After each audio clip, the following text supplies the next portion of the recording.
Si l'on veut entreprendre des recherches sur Élisabeth de la Trinité, il est un passage obligé dont on ne peut se passer. Comment comprendre Élisabeth de la Trinité sans comprendre la vocation spécifique qu'est celle d'être une carmélite? Et en plus, une carmélite de l'ordre des Carmes des Chauds. Tout d'abord, Élisabeth entre en août 1901 au sein d'un Carmel qui a déjà un passé prestigieux.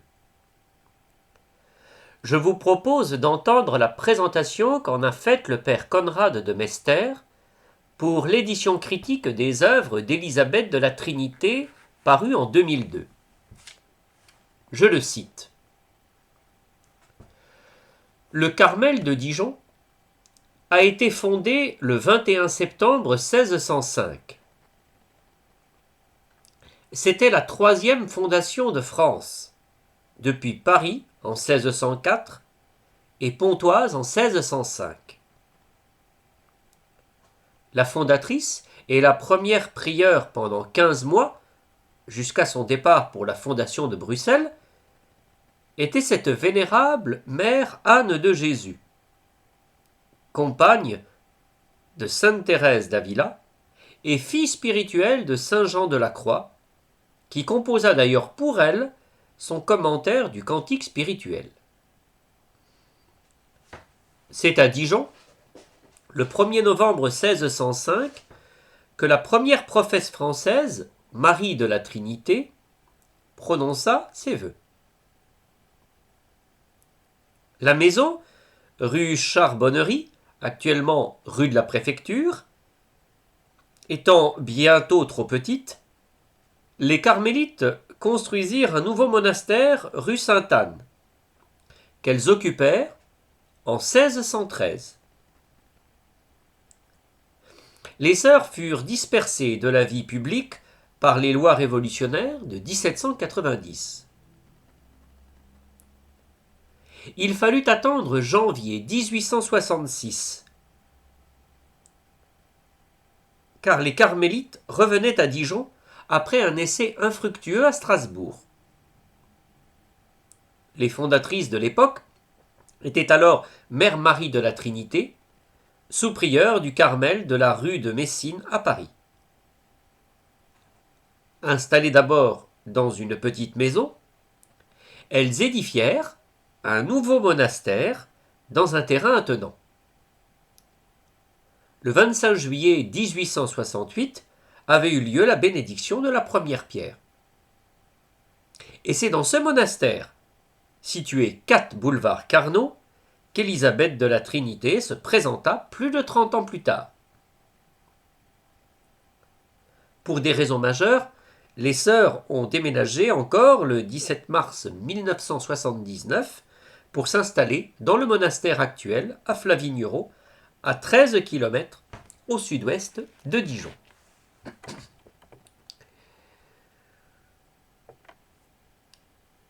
Si Élisabeth de la Trinité manifeste son désir d'être religieuse à son ami le chanoine Angle vers l'âge de 7 ou 8 ans, c'est-à-dire en 1887 ou 1888, on peut considérer que c'est l'année de son prix d'excellence en 1894 que tout semble se déterminer pour elle. Alors que pouvait s'ouvrir une brillante carrière pianistique, eu égard à sa notoriété de jeune fille, intérieurement un autre désir est très fort. Elle fait déjà un vœu privé de virginité perpétuelle, et surtout, il y a l'appel pour le Carmel. 1894. Année de son prix d'excellence de piano. Elle sait, intérieurement, que sa vocation sera d'être carmélite. Même s'il faudra attendre sa majorité en 1901 face aux réticences de sa mère. Intérieurement, elle se prépare progressivement à cette vie singulière. 1894. année de son prix d'excellence. C'est aussi l'année où elle commence à écrire de modestes poésies. Même si elles ne sont pas des chefs-d'œuvre, elles n'en relèvent pas moins toute la fraîcheur et la candeur d'une âme qui veut se donner totalement. D'ailleurs, autant lui laisser la parole à travers ses poésies dites de jeunesse, c'est-à-dire écrites avant d'entrer au Carmel, pour découvrir comment elle percevait sa vocation, et surtout, fait intéressant, comment en écoutant le chant régulier du carillon du Carmel, grandissait intérieurement son désir d'être carmélite.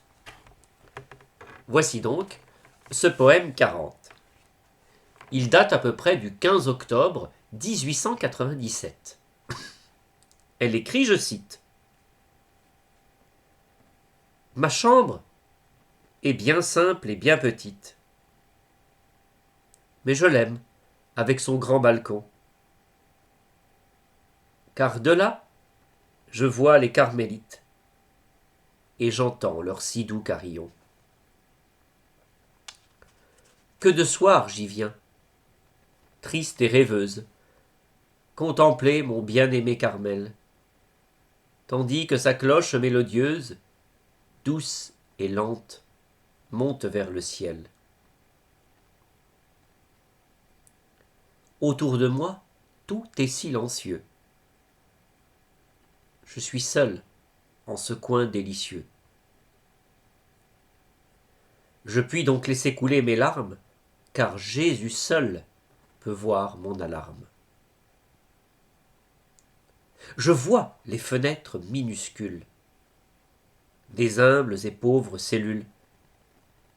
Je vois le clocher simple et gracieux, je le vois s'élevant vers les cieux. Je vois la chapelle mystérieuse des humbles et pauvres religieuses. De la chapelle où j'aurai le bonheur de me donner à notre Seigneur.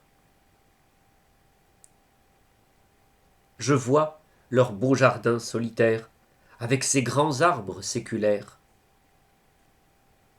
Je vois quelquefois les humbles sœurs travaillant la terre avec ardeur. Sainte fille que je vous envie, ô jouissez de votre bonheur, priez pour une future sœur qui voudrait partager votre vie. Priez, priez pour que le Seigneur me fasse bientôt votre humble sœur. Combien je serais heureuse et fière de gravir avec vous le calvaire. Alors, ô mon cher petit balcon, où j'entendis les doux carillons de la fenêtre de ma cellule, de cette lucarne minuscule, je te dirai pour toujours adieu, t'ayant préféré, balcon précieux, cette fenêtre toute petite, afin d'être une humble carmélite. Ce poème 40 a été composé à proximité de la fête liturgique de Sainte Thérèse d'Avila, inscrite au calendrier romain le 15 octobre. D'ailleurs, elle composa une autre poésie en l'honneur de Sainte Thérèse d'Avila, le 15 octobre 1899. Il s'agit du poème 72, dont voici le texte. Je cite. En la vallée ombreuse sur terre est une montagne solitaire qui semble être un petit coin du ciel et que l'on appelle le Carmel. Là vivent dans une délicieuse solitude des âmes heureuses que notre Seigneur daigna choisir pour aimer, prier, expier, souffrir. Elles sont pour toujours prisonnières, afin de consoler le Sauveur, mais qui dira la paix, le bonheur que l'on goûte en ces monastères? Ah, qu'elle est heureuse, l'humble sœur, La croix est son unique héritage, son bien cher trésor, son seul partage, comme elle fut celui du bon Sauveur. Désormais, elle ne veut pour elle que les opprobres, que les douleurs, que les souffrances de son Sauveur. Ah, comme sa part est grande et belle. Immolant toujours sa volonté, ne voulant plus de sa liberté, elle chérit son doux esclavage et bénit le ciel pour son partage. Je n'étais qu'une toute petite fille, Jésus, quand tu m'appelas à toi. J'aurais voulu derrière la grille disparaître et répondre à ta voix. Oh, que j'ai souffert, que j'ai pleuré, quel martyre je dus endurer. Toi seul, mon Dieu, vis couler mes larmes, toi seul aussi calma mes alarmes. Plusieurs années se sont écoulées depuis le tendre et divin appel. Je ne suis point encore au Carmel, parmi ces âmes privilégiées. Si je ne vis point au monastère, à du moins j'en suis déjà l'enfant. Avec bonheur, je m'y rends souvent, soit au parloir, soit dans le sanctuaire. Je suis la petite postulante. Du Carmel encore un peu d'attente, puis enfin luira le si beau jour qui doit m'unir à Dieu pour toujours. Ah, quand la porte du monastère sera prête à se fermer sur moi, lorsque je quitterai tout pour toi, soutiens mon cœur, tendre époux, doux frère. Console cette mère adorée, dont l'âme se sentira brisée. Jésus suprême consolateur, dépose alors un baume en son cœur. Aujourd'hui, dans les nombreux Carmels, les carillons s'envolent au ciel.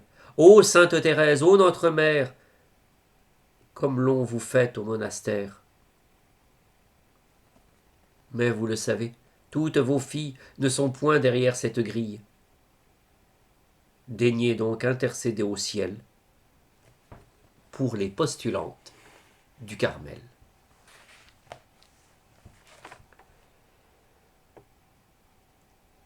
Il est assez impressionnant de voir comment, durant ce temps, celui d'un long désir, entre l'appel à devenir religieuse, et surtout carmélite, et le moment d'y entrer, cette attente, cet avant, devient pour elle un temps de postulation, où elle semble déjà se forger à la spiritualité du Carmel et son école d'oraison, à l'enseignement de sainte Thérèse d'Avila, la réformatrice de l'ordre du Carmel, et qui sera d'ailleurs la première femme de l'histoire à être déclarée docteur de l'Église par le pape Paul VI le 27 septembre 1970. Il suffit, pour se rendre compte de cette préparation à la vie carmélitaine dans le monde, c'est-à-dire dans son quartier dijonnais, de comparer les notes intimes. Les notes intimes sont les écrits d'Élisabeth cachés, comme une espèce de journal intérieur qu'elle ne dévoile à personne. Alors je vous propose de comparer la note intime 6, écrite le 27 janvier 1900, et la note intime 14, écrite en 1903, après sa profession solennelle. Il y a une unité de maturation intérieure à la vie de carmélite que je vous laisse tout simplement savourer. Voici d'abord la note intime 6. Elle est encore dans le monde. Je promets à mon Jésus de m'humilier et de me renoncer chaque fois que j'en aurai l'occasion par amour pour lui. Et je demande à cet époux bien-aimé d'aider à ma faiblesse afin que je fasse de ma vie une oraison continuelle, un acte d'amour. Que rien ne puisse me distraire de lui. Que je vive dans le monde sans être du monde. Je puis être carmélite en dedans, et je veux l'être. Ô mon bien-aimé, que je passe saintement ce temps qu'il me reste à vivre dans le monde, que je le passe dans votre union, dans votre intimité, que je le passe en faisant un peu de bien. Maître, je suis vôtre, prenez-moi tout entière, je désire trop peut-être aller au Carmel. Ô bien-aimé, réglez mes désirs, que votre volonté soit toujours la mienne. Dans le monde, n'est-ce pas, je puis vous appartenir? Ô mon Jésus, je vous ai tout donné, depuis longtemps. Aujourd'hui, je vous renouvelle cette offrande. Je suis votre petite victime. Ah, qu'Élisabeth disparaisse, et qu'il ne reste que son Jésus.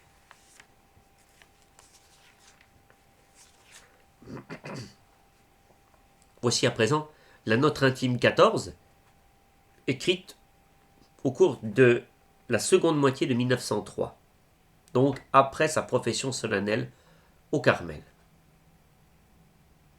Elle écrit, je cite, « La carmélite, c'est le sacrement du Christ. Tout en elle doit le donner. Notre Dieu tout saint, le Dieu crucifié tout amour. Mais pour le donner ainsi, il faut s'être laissé transformer en une même image avec lui. Il faut la foi qui regarde et qui prie sans cesse, la volonté devenue captive, enfin, et qui ne s'en va plus, le cœur vrai, pur et tressaillant, sous la bénédiction du Maître.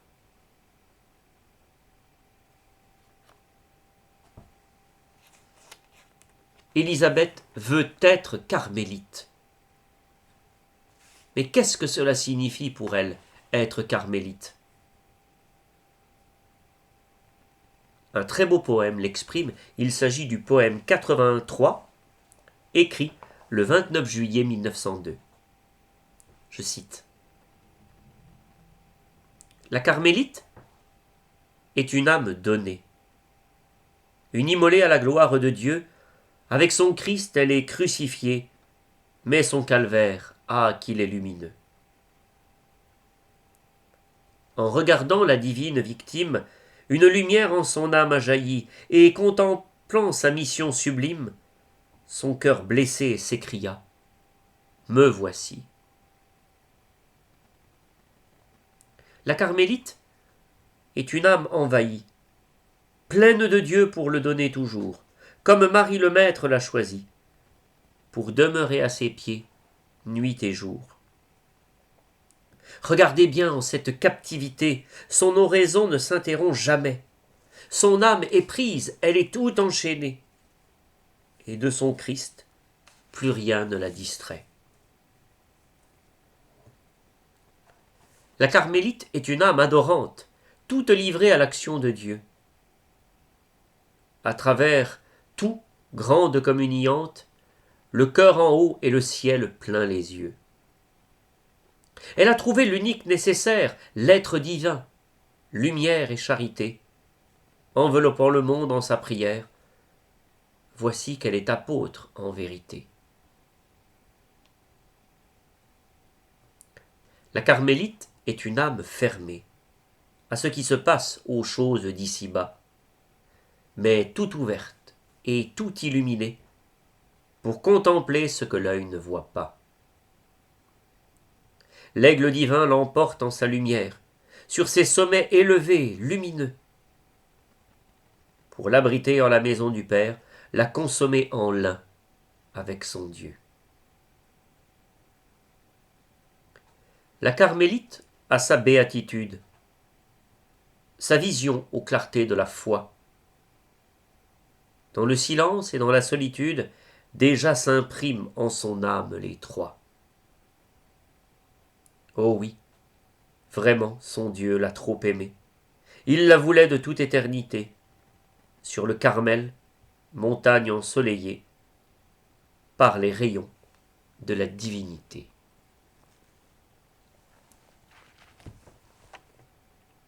Élisabeth veut entrer au Carmel. Vous avez pu vous rendre compte qu'elle soit dans le monde en tant que déjà postulante, qu'elle soit au Carmel en tant que véritable postulante, ou qu'elle ait fait sa profession solennelle. Il y a vraiment une unité intérieure et un cheminement progressif. C'est pourquoi cette playlist a été conçue pour vous aider à découvrir, ou peut-être redécouvrir, les fondements qui caractérisent l'ordre du Carmel, ou bien les illustres personnages qui en ont joué un rôle décisif. Tout d'abord, pour cette playlist, on ne peut comprendre l'ordre du Carmel sans comprendre qui est la figure d'Élie, le prophète de l'Ancien Testament, dont les livres des rois en font la chronique avec son disciple Élisée. Vous aurez dans cette playlist une émission pour vous présenter cette figure biblique. Ensuite, vous aurez une série de vidéos vous présentant l'histoire de l'ordre du Carmel. Vous aurez des vidéos vous exposant la vie et l'œuvre de Sainte Thérèse d'Avila, qu'Élisabeth, essayant d'être par sa vie une fille du Carmel, d'ailleurs Élisabeth la considérait vraiment comme une mère. Vous aurez aussi des vidéos sur la vie et l'œuvre de Saint Jean de la Croix, autre docteur de l'Église, dont les écrits seront abondamment cités par Élisabeth de la Trinité. Sans oublier une dernière émission consacrée à la figure de Sainte Thérèse de l'Enfant Jésus de la Sainte Face, dont les écrits auront aussi une influence sur Élisabeth de la Trinité. Cette dernière émission sera d'ailleurs animée par un des spécialistes, le père Conrad de Mester, qui lui consacra une thèse de doctorat.